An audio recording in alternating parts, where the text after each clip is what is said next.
যে তারা নিয়োগ পেতে এবং সার্কুলারও করছে না। আমরা যে 10ম গ্রেডে চাকরিপ্রাপ্ত হয় সেই চাকরিগুলিতে তারা একটি ষড়যন্ত্রের মধ্য দিয়ে সেই নিয়োগগুলি নিয়োগ বিজ্ঞপ্তিগুলি তারা বাতিল করছে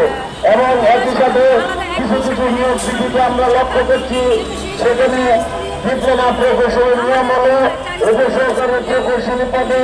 তাকে 4 বছর মেয়াদে ডিপ্লোমা প্রকৌশলী হিসাবে তার সনদ থাকতে হবে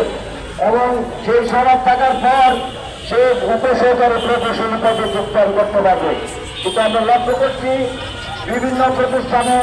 আমাদের এই বিধানটি বিশেষ করে ডিপ্লোমা প্রকৌশলী 4 বছর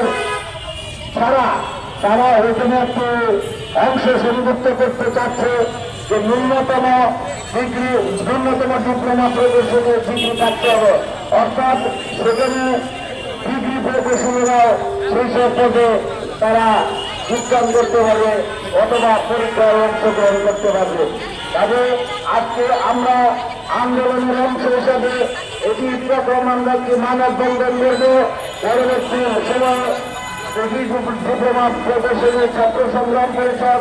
আরো কঠোর আন্দোলন গ্রহণ করবেন এবং সেগুলো সার্ভিস অ্যাসোসিয়েশন থেকে শুরু করে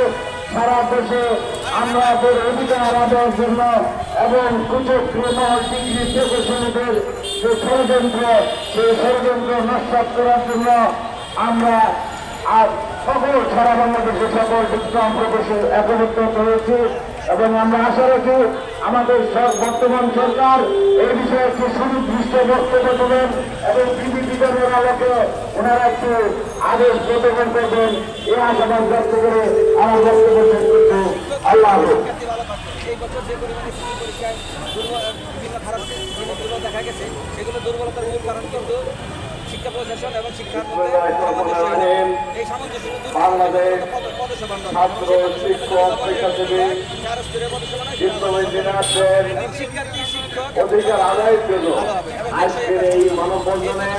উপস্থিত সম্মানিত আহ্বায়ক সদস্য সচিব এবং বিভিন্ন পেশাজীবী নেতৃবৃন্দ এবং আপনারা জানেন দেশের অর্থনৈতিক উন্নয়নে শিক্ষকরা দীর্ঘদিন ধরে তাদের যে ভূমিকা পালন করে আসছে সেই ভূমিকার বিরুদ্ধে এক শ্রেণীর বৈষম্য এবং ফ্যাসিবাদী দোষরা এই বিশ্ববিদ্যালয়কে নিয়ে নানান ষড়যন্ত্র করছে। সেই ষড়যন্ত্রের প্রতিবাদে আজকে ডিপ্লোমা ইঞ্জিনিয়ার ছাত্র শিক্ষক পেশাজীবী ঐক্যবদ্ধ হয়েছে তাদের ষড়যন্ত্র মোকাবেলা করার জন্য। আজকে ইঞ্জিনিয়ার যারা আছে